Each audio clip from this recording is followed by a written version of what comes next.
A significant milestone has been achieved in the construction of the Ram Temple.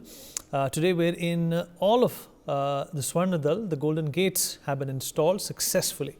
There are a total of 46 such gates that have been installed, out of which around 42 are coated in 100 kgs of gold. Their height is around 12 feet and they are around 8 feet wide. All doors are made with the Balar teak and are made with traditional carvings and manufactured by special carvers from Tamil Nadu. Well, we'll continue to talk about the wonder that the Ayodhya temple is, and of course a number of other salient features with some of the people who understand what does this mean for Ayodhya, the country, and of course the world and Sanatan Dharma. Akhand Pratap Singh, my colleague, is joining us from the Lata Mangeshkar Chowk at this point in time. I'm going to go across to him and actually try and figure out what the atmosphere is like. Akhand, हमसे बातचीत करने के लिए धन्यवाद. देखिए, हम सब जानते ही हैं कि उत्सुकता है, ऊर्जा है अयोध्या में इस वक्त मंदिर के इनॉग्रेशन को लेके, पर लोगों से बातचीत करने की कोशिश कीजिए क्योंकि तरह के नज़रिए देखने को मिलेंगे कि अयोध्या नगरी में अब जब राम मंदिर स्थापित हुआ है तो इसका फ़लसफ़ा क्या है, इसका मतलब क्या है और लोगों को किस तरीके से एक ये क्रांति देखने को मिल रही है हमारे लाइफ टाइम में. जी बिल्कुल, देखिए पूरी अयोध्या ऊर्जा से ओतप्रोत है. लोग किस तरीके से, देखिएगा हुजूम जो आम जनमानस का हुजूम है कितना बढ़ चुका है. लोग लगातार भगवान राम की नगरी में पहुंच रहे हैं. हम लोगों से बात भी करना चाहेंगे. देखिए किस तरीके से रंग बिरंगी ड्रेस में लोग भगवान अपने आराध्य को लेकर माथे पर जय श्री राम लिखा करके भगवान राम की नगरी में पहुंचे हैं. तो हम इन्हीं से बात करेंगे. अयोध्या किस तरीके से आपको दिख रही है, क्योंकि त्रेता की अयोध्या को वो जिस तरीके से सरकार का सपना था त्रेता की अयोध्या बनाया जाए, तो वो क्या लग रहा है? अयोध्या में आकर के साक्षात मालूम हो रहा कि इस समय भगवान राम सीधे सीधे उस समय तो नहीं देख पाए थे हम जब जन्म हुआ था, लेकिन इस समय वास्तव में बड़ा अच्छा लग रहा है मुझे. बदलाव की बात करें तो कितनी बदल गई है? अच्छा बदलाव हुआ है इसमें, इससे अच्छा बदलाव नहीं हो सकता है. हम और लोगों से बात करेंगे. युवा भी हमारे साथ खड़े हैं, लोग खड़े हैं. कितनी बदली है अयोध्या, कैसी देखती है अयोध्या की तस्वीर, किस तरीके से जब भगवान रामलला 500 वर्षों के बाद विराजमान होने वाले हैं? अयोध्या का पूरा स्वरूप आमूल चूल बदल गया है. मैं तो यहीं का रहने वाला हूँ. पहले के अयोध्या और आज के अयोध्या में ज़मीन आसमान का अंतर है. यहाँ इतना गंदा सा रहता था पहले, अब आज ये बीड़ा चौक बना है, इतने बढ़िया खूबसूरत राम की पैड़ी बनी है, बहुत अच्छा लग रहा है. प्रधानमंत्री का सपना है अयोध्या को त्रेता की अयोध्या बनाई जाए. क्या उनका सपना कैसा दिख रहा है? तो निश्चित रूप से पूरा होगा.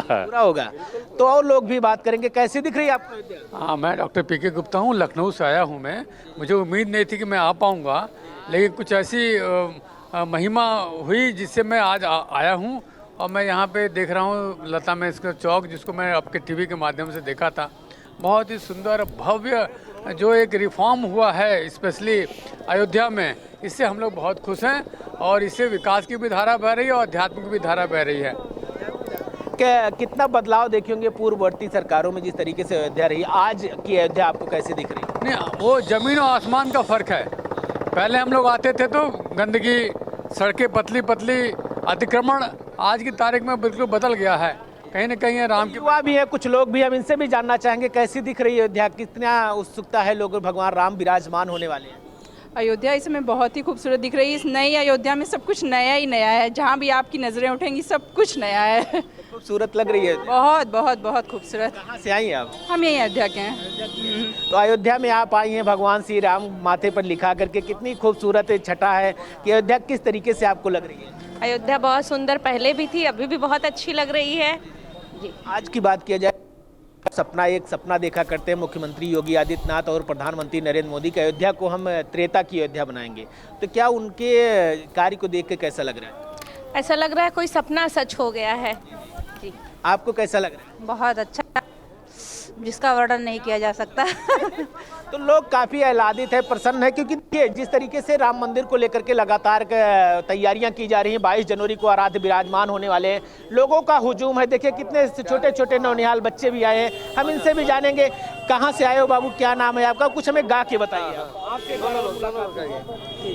भगवान के स्वागत के लिए हम लोग कैसे भगवान का स्वागत करेंगे? चुन चुन के फूल वाले आई हो, अपने राम लला खातिर चुन चुन के फुलवा ले आई हो। अपने राम लला खातिर पौवा में कटवा कहीं न चुभ जाए, पौवा में कटवा कहीं न चुभ जाए, चुन चुन के कलिया ले आई हो। अपने राम लला खातिर चुन चुन के फुलवा ले आई हो। अपने राम लला खातिर बगिया में जाई के फलवा ले आई, बगिया में जाई के फलवा ले आई है तो उनका खियाइब हो। अपने राम लला खातिर चुन चुन के फुलवा ले आई हो। अपने राम लला खातिर बेला चमेली से मुकुट बनैबे, बेला चमेली से मुकुट बनैबे, आई है तो उनका पहनाइब हो। अपने राम लला खातिर चुन चुन के फुलवा ले आई हो। अपने राम लला खातिर रहिया हम फूल से सजाइब हो। अपने राम लला खातिर, राम लला खातिर। तो देखिए कितने छोटे छोटे बच्चे हैं, कितना खूबसूरत गाना गा रहे हैं, क्योंकि देख पूरे रामनगरी में उत्सव का माहौल है। त्रेता की अयोध्या, जो सपना देख रहे थे प्रधानमंत्री नरेंद्र मोदी, मुख्यमंत्री योगी आदित्यनाथ, वो सपना साकार हो रहा। साधु संत लगातार रामनगरी पहुंच रहे हैं। हम बात करेंगे महाराज जी, कैसी दिख रही है अयोध्या? अयोध्या ऐसी दिख रही है कि जैसे कभी विक्रमादित्य जी महाराज ने निर्माण किया था, उससे भी भव्य दिख रही है। क्योंकि नव वस्त्र होने के बाद पुराना तो होना ही है, और पुराना होने के बाद जब उसका रूपांतर होता है तो उसकी चमक, भाव, नियति कुछ अलग ही होती है।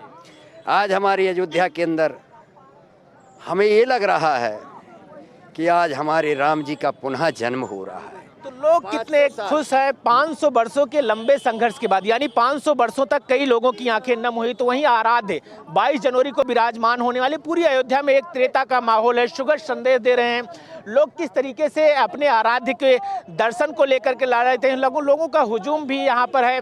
तो पूरी अयोध्या में जिस तरीके से माहौल चल रहा है, हम बात करेंगे। हमारे साथ और हैं, कहाँ से आए हैं, क्या नाम है, कैसी लग रही है अयोध्या? बहुत अच्छी लग रही है। युवराज नाम है, गोंडा से हूँ मैं जी। युवराज जी, कैसा लग रहा है अयोध्या? आप आते हैं, इससे पहले भी आए होंगे, किस तरीके का विकास, और बात किया जाए अयोध्या की सड़कों और गलियों का, किस तरीके की अयोध्या? सर अयोध्या एकदम प्रेजेंट टाइम बहुत अच्छी हो चुकी है, बहुत विकसित दे चुका है, और आने वाले समय में और अच्छा होगा जी। हम आगे और चलेंगे, बढ़ते ही चलेंगे, आपको दिखाएंगे किस तरीके से लगातार जो सपना था मुख्यमंत्री योगी आदित्यनाथ का कि हम अयोध्या को त्रेता की अयोध्या में। हमारे साथ कुछ भाई साहब भी लोग हैं, इनसे भी जानेंगे कि आप अयोध्या पहुंचे हैं, किस तरीके के अयोध्या में वातावरण, क्योंककि 500 वर्षों के लंबे संघर्ष के बाद भगवान रामलला अपने दिव्य महल में अब विराजमान होने वाले हैं। 1526 के बाद 2024 चल रहा है, 498 वर्ष, लगभग 500 वर्ष, और किसी ने सोचा नहीं था। आज देखिए रोज लग रहा है कि हम रामनवमी मना रहे हैं, रामोत्सव मना रहे हैं, दशहरा मना रहे हैं, और प्रभु श्री राम ऐसा लग रहा है जैसे इस कलयुग में साक्षात त्रेता का रूप धारण करके प्रकट हो चुके हैं। और इससे खुशनुमा पल किसी भी राम भक्त के लिए, हम के यहाँ पे तमाम लोग खड़े हैं, किसी भी राम भक्त के लिए इससे खुशनुमा पल नहीं हो सकता है। और हम लोग सही में बहुत सौभाग्यशाली हैं कि इस इतिहास, जो इतिहास दोहराया जा रहा है नरेंद्र भाई मोदी के नेतृत्व में, भारतीय जनता पार्टी के करोड़ों कार्यकर्ताओं के नेतृत्व में, और उससे भी ज़्यादा 140 करोड़ सनातनियों के नेतृत्व में, क्योंकि मेरे अनुसार चाहे वो हिंदू हो या मुसलमान हो, जो भी राम को मानता है वो सनातनी है। इस इतिहास को, इस दोहराते हुए इतिहास को जो हम लोग देख रहे हैं, इससे बड़ा साक्षी होने का प्रमाण नहीं मिल सकता। विकास की बात करें कि किस तरीके से अयोध्या का विकास दिख रहा है लगातार, जिस तरीके से लोग, बात किया जाए तो पूर्ववर्ती सरकारें आई गई, अयोध्या के विकास को लेकर कैसे आप देखते हैं? मैं आपसे पूछना चाहता हूँ, इससे पहले आप अयोध्या कब आए थे? मेरा तो जन्म अयोध्या में, लेकिन मैं यही जानना चाहता हूँ, आपका जन्म अगर अयोध्या में हुआ था तो आप 2014 से पहले की अयोध्या, उसके बाद 2019 से पहले की अयोध्या, आपको डेट याद होगा, नवंबर 2019 में जब सुप्रीम कोर्ट के द्वारा आदेश पारित होने के बाद यहाँ पर राम मंदिर का मार्ग प्रशस्त हुआ, और आज आप 2024 में हैं। तो 2019 से 2024 की अयोध्या शायद किसी अंधे को भी अगर कोई बताने वाला हो और उसके पास श्रवण करने की क्षमता हो तो वो बता देगा कि अयोध्या कैसी थी और अयोध्या कैसी हो। पूरा विकास जिस तरीके से बात हो रहा है, कैसे हो रहा है? गंगा, आज तो अयोध्या में विकास की गंगा बह रही। जो एयरपोर्ट, जो अयोध्या के रेलवे स्टेशन, जो सड़कें, जो गलियां, जो चौक चौराहे का जो विकास हुआ है, जो होटल 5 स्टार, 3 स्टार, 7 स्टार तक होटल अयोध्या में बन रहे हैं और शुद्ध शाकाहारी 7 स्टार पहली बार हमको लगता है देश में अयोध्या में बनने जा रहे हैं। इससे बड़ा विकास का काम और क्या हो सकता है? हम अयोध्यावासी तो एक ही चीज़ कह सकते हैं कि ये बहुत सौभाग्य की बात है कि खुशनसीबी का जब गुल खिला तब कहीं जाके ये दर मिला हो, ऐसी होगी कहाँ दूसरी, सबसे बढ़िया है सबसे बड़ी मेरी राघव तेरी नौकरी, सबसे बढ़िया है सबसे बड़ी। इससे बड़ी और व्यवस्था क्या हो सकती है जहां हमारे पूरे विश्व का पहला ऐसा एक कार्यक्रम होने जा रहा है जो केवल देश नहीं पूरे विश्व की नज़र 22 तारीख को अयोध्या पे रहेगी। और जिन लोगों ने राम मंदिर के निमंत्रण को स्वीकार किया ना, दावे के साथ कह सकता हूँ उनका तन भले अयोध्या ना आ पाए, लेकिन 22 जनवरी को किसी को नींद नहीं आने वाली है। अयोध्या को ही टीवी पर देखना पड़ेगा, ये उनकी भी मजबूरी है। और तब उनको अंदर अंदर अफसोस होगा कि काश मैं निमंत्रण को अस्वीकार न। त्रेता का सपना सच हो रहा है। प्रधानमंत्री की जो इच्छा थी, मुख्यमंत्री की इच्छा थी, पूरी पूर्ण हो रही है। हम लोगों को लग रहा है कि कलयुग में नहीं, हम लोग त्रेता युग में है। जिस समय राम जी मेरे प्रकट हुए थे ना, भय प्रकट कृपाला दीन दयाला कौशल्या, जब राम जी का प्राकट्य हुआ था तो पूरा ब्रह्मांड आनंदित, हर्षित, उल्लासित था। वैसे आज अयोध्या ही नहीं पूरा विश्व हमको स्वर्ग के देवता भी अयोध्या की तरफ देख रहे हैं कि काश हम भी उस अयोध्या में। आप कैसे देख रहे हैं अयोध्या को 500 वर्षों के लंबे संघर्ष के बाद आराध्य विराजमान? हम लोग तो यहीं से हैं, स्थानीय हैं, आजीवन हम लोग अपना यहीं बिताए हैं। और क्या कहना भगवान के प्रभु के बारे में, क्या ये लोग 140 करोड़ भारतीयों में चंद वैसे सौभाग्यशाली लोग हैं जिनको प्रभु श्री राम ने अपने यहाँ शरण दे दिया। अब उससे ज़्यादा सौभाग्यशाली इस राष्ट्र में कोई दूसरा नहीं हो सकता है जिसको अयोध्या में भूमि मिल गई, अयोध्या में भवन मिल गया। और जैसे संत जी ने कहा, सही बात है कि कलयुग और त्रेता का फर्क मिट चुका है। और विकास का क्या कहा जाए, देखिए सामने वो सूर्य के आकार की जो आपको बड़ी बड़ी दीवारें दिख रही है, स्तंभ दिख रहे हैं। सामने हम लोग अभी लौट रहे थे, वहाँ पर हम लोग देखे कि कैसे 7 रथ में घोड़े के आकार में सूर्य भगवान वहाँ पर विराजमान है। यहाँ वीड़ा चौराहा पर सामने आप राम पथ देख रहे हैं, बगल में आप नया घाट राम की पैड़ी देख रहे हैं। महसूस ही नहीं हो रहा है कि हम कलयुग में हैं। भाई साहब, रोम रोम पुलकित हो जा रहा है। और बस यहीं 22 तारीख का इंतजार है कि जल्दी से जल्दी भगवान श्री राम अपने महल में, वो मंदिर नहीं महल है भगवान श्री राम का, अपने महल में विराजें। और उसके बाद तमाम राष्ट्रवासी उस दिन देश में 22 तारीख से अब 2 दिवालियां मनेगी। एक जो दिवाली तिथि के अनुसार आएगी और दूसरी दिवाली हर एक 22 जनवरी को मनेगी। जय। और हम लोग अयोध्यावासी बस उस दिन का याद करें कि मंगल भवन अमंगल हारी, द्रबहु दशरथ अजिर बिहारी। जैसे उस दिन राम जी अयोध्या के राज दरबार में महल में विचरण किए थे ना, वैसे आज 22 जनवरी के बाद राम जी घर घर में विराजमान विचरण करेंगे। 22 जनवरी को भगवान राम घर घर में विराजमान होंगे। तो जो जिस तरीके से अयोध्या को सजाया गया है, अयोध्या में तैयारियां चल रही हैं, 22 जनवरी को आराध्य विराजमान होंगे। तो अयोध्या की चाहे सड़कों की बात किया जाए, गलियों की बात किया जाए, उनकी चौड़ीकरण हुई। 22 जनवरी में देश विदेश के तमाम मेहमान भगवान राम की नगरी में पहुंचेंगे, जिनके स्वागत के लिए पूरी नगरी आतुर है, वो पूरी नगरी पलके बिछाई हुई हैं। क्योंकि जिस तरीके से लंबा संघर्ष चला, उसके बाद आराध्य 22 जनवरी को विराजमान होने वाले हैं। सभी सड़कें, सभी गलियां चौड़ी कर दी गई हैं। तो एक त्रेता युग का जो माहौल कहा जाए, त्रेता युग का जो सपना था मुख्यमंत्री योगी आदित्यनाथ और प्रधानमंत्री नरेंद्र मोदी का, वो सपना साकार होता नजर आ रहा है। आगे चलेंगे और लोगों से भी बात करेंगे कि किस तरीके से लगातार लोग आते हैं अयोध्या और उनके चेहरे पे एक मुस्कान होती है कि अपने आराध्य की नगरी पहुंचे हैं। और जिस तरीके से अयोध्या की तस्वीर बदली, सड़कों की बात किया जाए, तमाम प्रकार के फसाड बनाए गए, पूरी राम मंदिर राममय की तरीके है। अयोध्या जाने वाली सभी गलियों पर एक सुखद अनुभूति होती है। त्रेता के जो दृश्य हैं वो उकेरे गए हैं। तो तरह तरह के जब भगवान राम की नगरी में इंतजामात के, भगवान राम लला के मंदिर परिसर की हम बात करें तो पूरे मंदिर परिसर में एक दिव्य लाइटिंग लगाई गई है। पूरी अयोध्या की नगरी की जो मंदिर का परिसर का एरिया वो पूरा सजाया गया है। सोने के दरवाजे से चमचम चमचमाते हुए भगवान राम जब अपने दिव्य महल में विराजमान होंगे वो नज़ारा काफ़ी अलौकिक होगा, क्योंकि जिस तरीके से लगातार ट्रस्ट तैयारी कर रहा था कि प्रधानमंत्री नरेंद्र मोदी अयोध्या पहुंचेंगे, एक जजमान के रूप में होंगे, 22 जनवरी को 12:20 पे भगवान रामलला की प्राण प्रतिष्ठा होगी, तो वो सुखद घड़ी, वो सुखद दिन दिव्य महल के साथ जब भगवान रामलला अपने महल में विराजमान होंगे तो अयोध्या की जो सड़कें हैं, जो गलियां हैं, उनके साथ साथ पूरे अयोध्या नहीं पूरे हिंदुस्तान में एक राममय का वातावरण होगा। चाहे जिस क्षेत्र में बात किया जाए, अयोध्या लगातार अपने विकास की एक नई गाथा लिख रही है। भगवान रामलला के मंदिर परिसर से लेकर के पूरे अयोध्या क्षेत्र में राम धुन चल रही है। तो हिंदुस्तान के सभी गलियों, सभी मठ मंदिरों में, 5 लाख मंदिरों में भगवान रामलला के उत्सव मनाए जाएंगे। तैयारियां बेहद स्तर पर की जा रही। विश्व हिंदू परिषद के साथ आरएसएस भी लगातार तैयारी कर रहा है। तो माना जा रहा है जब भगवान रामलला की प्राण प्रतिष्ठा होगी वो ऐतिहासिक क्षण होगा। उस दिन भगवान रामलला जब विराजमान हो जाएंगे तो तैयारियां पूरी हो जाएंगी। तो इसको लेकर के जो तैयारी है, जो सपना है, वो साकार हुआ है। और जितनी भी अगर बात किया जाए तो पर्यटन विभाग की लगातार कई गाड़ियां लगाई गई, जो भी श्रद्धालु राम की नगरी में प्रवेश करें उन्हें किसी प्रकार की समस्या न हो। पूरी अयोध्या यूँ कहा जाए कि इलेक्ट्रिक व्हीकल चलेंगे, क्योंकि प्रदूषण मुक्त अयोध्या होगी, सुंदर अयोध्या होगी, स्वच्छ अयोध्या होगी, जिसको लेकर के लगातार तैयारी की जा रही है। जी अखंड आप बने रहिए हमारे साथ। Let me also rope in Mahamandaleshwar Shailendra Anand Giri Maharaj on to the program as well. Dr. H.S. Rawat, Hindu Dharm Guru, also with us on the program. Anand Giri Maharaj जी, आपने सुना ही कि आवाम जनता कितनी उत्सुक है अयोध्या को लेकर। आप क्या समझते हैं कि किस तरीके से अयोध्या का एक ये जो परिवर्तन किया जा रहा है या हमारे इस मंदिर द्वारा, वो पूरे देश में एक तरह से एक बदलाव लाएगा, एक डॉक्टर रावत ने ही अल्फाज यूज़ किया था, एक क्रांति लाएगा?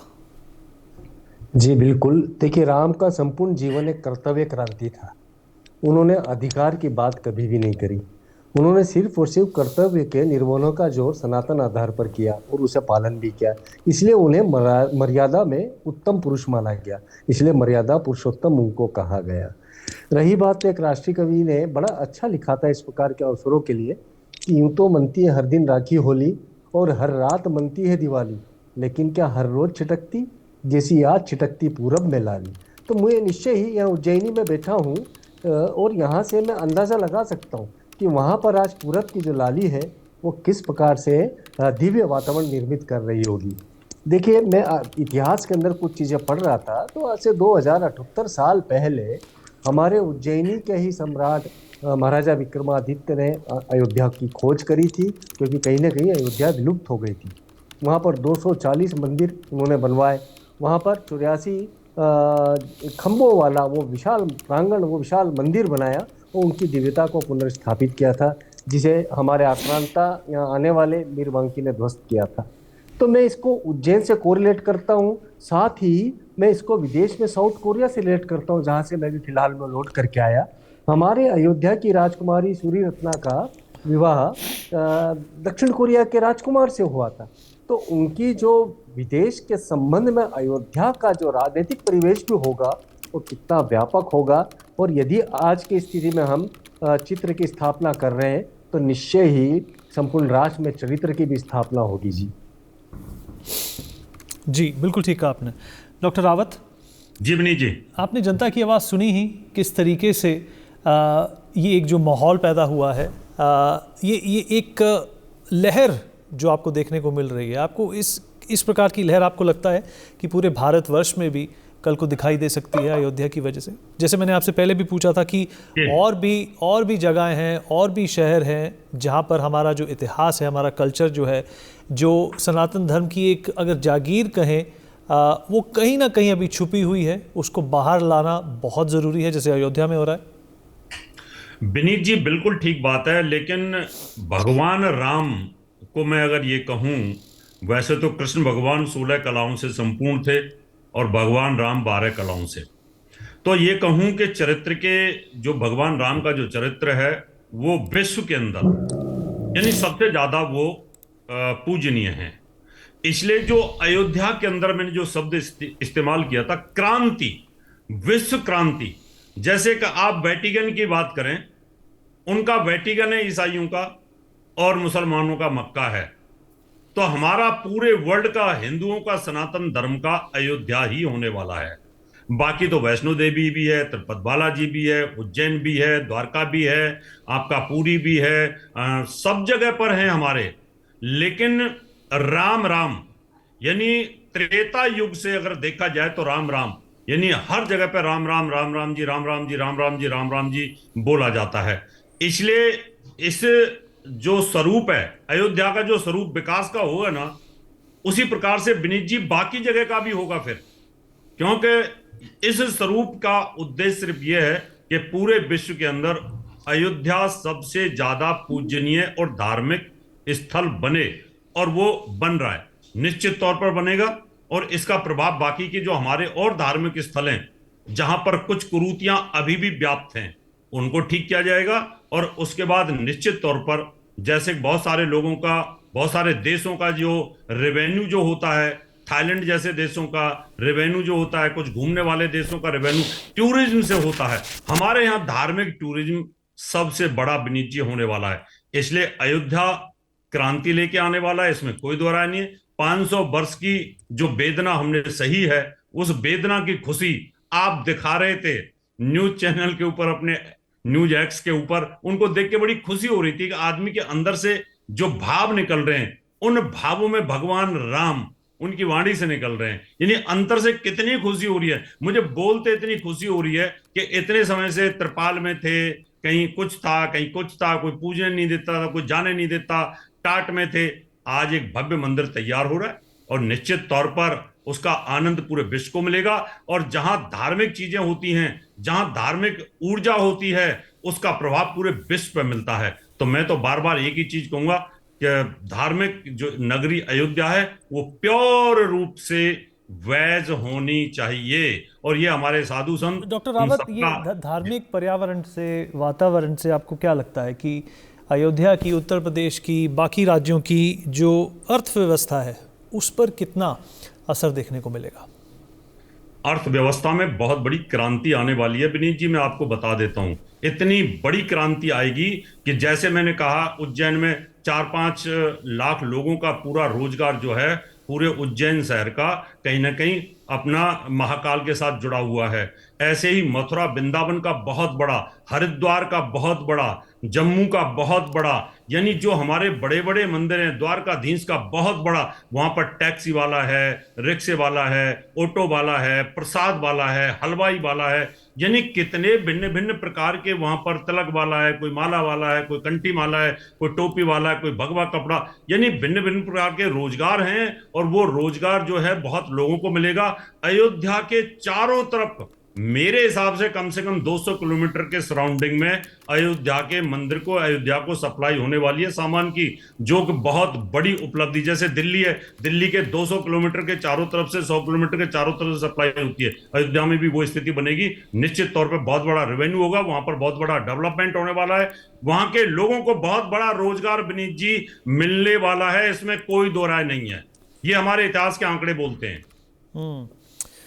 आनंद गिरी महाराज, आपका क्या नज़रिया है इस बात को लेकर कि अर्थव्यवस्था से सिर्फ एक जो वातावरण है टूरिज्म का वो तो उभरेगा ही, पर साथ साथ ये जो पैसा आएगा ये एक ऐसे काम में इस्तेमाल होगा जो एक तरह से चारों तरफ जाएगा, चाहे वो शिक्षा हो, चाहे वो इंफ्रास्ट्रक्चर हो, चाहे वो ऊर्जा हो, या फिर बाकी सुविधाएं हो नागरिकों के लिए। जी, मैं काफ़ी सारी बातों से रावत जी की मैं सहमत हूँ। कुछ बिंदु मैंने सुझाव के रूप में शासन को भेजे, जो निरंतर मैं कहता आया हूँ कि there should be a clear difference between pilgrimage and tourism, और उस विषय के ऊपर मेरी थोड़ी सी सोच जरूर है। I am doing some critical studies upon the history of them. यदि हम देखें तो हमारे जितने तीर्थ क्षेत्र है उन्हें पूर्णतः शुद्ध शाकाहार से परिपूर्ण करना चाहिए। उनके अंदर टूरिज्म के जो साइड इफेक्ट्स आते हैं, जैसे हम सब जानते हैं गोवा भी किसी समय पर एक धर्म स्थल था, परशुराम का, दुर्वासा का, क्रोध भट्टारक के रूप में उन्होंने श्री विद्या की साधना करी थी। पुर्तगीज के बाद में वहाँ की जो सैंक्टिटी है, वहाँ की जो प्योरिटी है वो डैमेज हुई, और इतने सालों के शासनों के पश्चात भी आज गोवा वही टूरिज्म सेंटर बना हुआ है। वहाँ पर धार्मिक चेतना जो होनी चाहिए वो नहीं रह पाई। तो मैं इन विषयों के ऊपर निरंतर रूप से शासन प्रशासन को बात करता रहता हूँ, आगाह करता हूँ कि हम यदि तीर्थाटन, देशाटन और पर्यटन इन तीनों को बहुत क्लियरली डिफाइन कर दें। यदि हमें जैसे उज्जैनी है चाहे अयोध्या हो, देखिए अयोध्या के अंदर तीर्था के अंदर हाट बाजार भी होंगे निसंदेह, किंतु वहाँ पर मांसाहार प्रतिबंधित होना चाहिए। यदि वहाँ पर हम लोगों को आने के लिए होटल्स खोल देंगे और होटल्स के अंदर तमाम प्रकार के प्रमोद आमोद के साधन रहेंगे तो वो उचित नहीं है जी। हमें कोशिश ये करनी चाहिए उसे एक स्टडी सेंटर, वैदिक स्टडी सेंटर के रूप में रखें। हमारी प्राच्य सभ्यताओं को, प्राच्य विज्ञान को उसके अंदर बड़े केंद्र बनाया जाए, प्रयोगशालाएं बनाई जाए, वहाँ पर अध्ययन केंद्र बनाया जाए, इस प्रकार के वैदिक विश्वविद्यालय डाले जाए ताकि समुचित वास्तविक त्रेता द्वापर हो या हमारे सतयुग का हो या हमारे वैदिक युग के जितनी भी विधाएं ही है जो संवत्सर रहे हो उनका उनके ऊपर प्रभाव होना चाहिए। देखिए राजस्व की जहां तक बात है तो मंदिरों से जो राजस्व आए वो सनातन के वैभव को ही स्थापित करने में लगाया जाए, क्योंकि हम लगातार मठ मंदिर के मुक्ति की बातें करते हैं कि शासन के साथ में हम एक प्रकार से एग्रीगेट होते हुए सही, किंतु साधु संतों के हाथ में मंदिरों की व्यवस्था देनी चाहिए। अन्यथा कल को यदि देखिए डेमोक्रेसी है, डेमोक्रेसी के अंदर कल्पना कीजिए उस धन का उपयोग कहाँ हो सकता है यदि अन्य धर्म का कोई प्रधान बन जाता है तो हम तो प्रत्येक स्थिति के अंदर ये चाहेंगे कि एक सेल्फ डिपेंडेंसी वाला सनातन मॉड्यूल लागू हो और ये जितने मंदिर के जो विकास हो रहे क्षमा चाहूंगा, बिल्कुल ठीक कहा आपने, उन सब के अंदर इम्प्लीकेशन जी। और इसी वाक्य के साथ अब हमें शो की समाप्ति करनी होगी। आप हमारे साथ जुड़े, हमसे बातचीत की, इसके लिए आपका बहुत बहुत धन्यवाद। Our coverage of the consecration ceremony that is after a few days, and of course the other updates that are coming in from Ayodhya at this point in time will continue in our rolling coverage. For more such videos, subscribe to the NewsX YouTube channel, hit the bell icon.